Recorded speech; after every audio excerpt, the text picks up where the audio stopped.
right, we have Kat with us today. Kat, can you tell us a bit about yourself? My name is Katerina, but I like to go by Kat.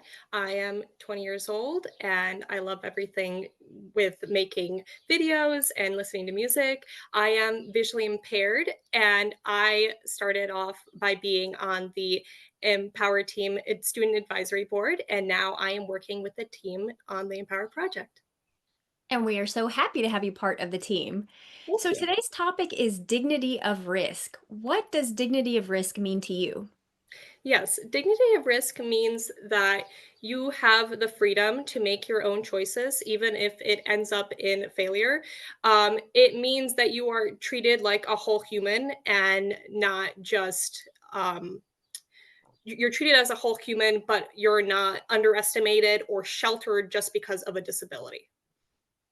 Great, thank you. Now, I understand that dignity of risk was not something that was embraced during your childhood. Can you speak on how this impacted you?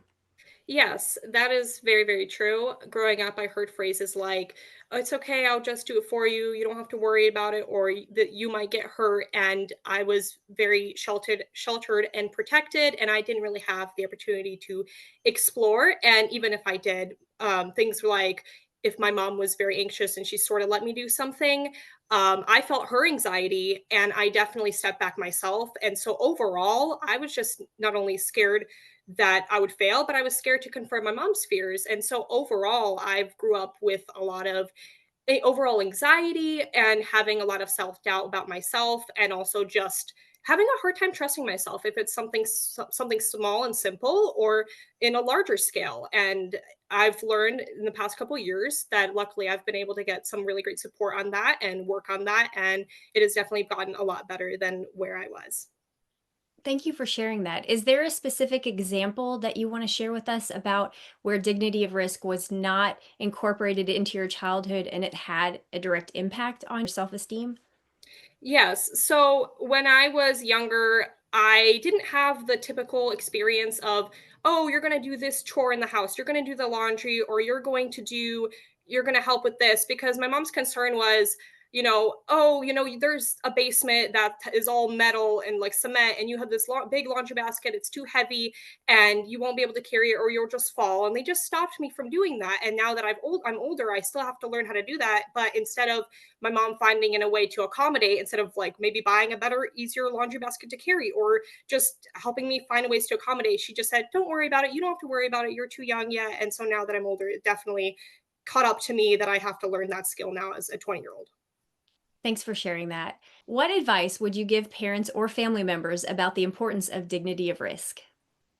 Well, first of all, I want to say that, yeah, I'm not a mother or a parent myself, but I understand the inclination to want to protect your child. And I understand that. And especially if you have a child with a disability, it definitely is a lot more intensified.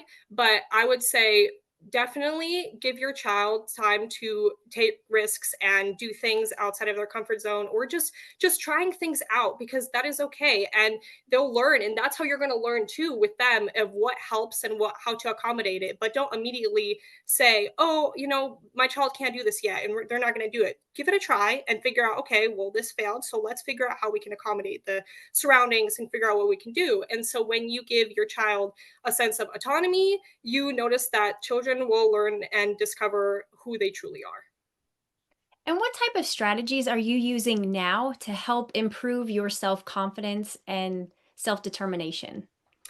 Well, I have been going to therapy, which is a game changer, and I think that's a really big help, and learning and figuring out what my true values and who I am as a person and where this comes from has been very, very helpful. But also just speaking out now, and if my mom says little things like, "Hey, you can't do this," or "This is very difficult, maybe don't, you're going to get hurt," she still does that. But I call her out on it and I tell her, and her and I have very honest conversations like, "Hey, no, I'm going to try this, and it's okay if something happens, it's going to be all right, and I'll figure it out, and I'll be stronger for it, and I'll learn and grow." And that's what this is all about.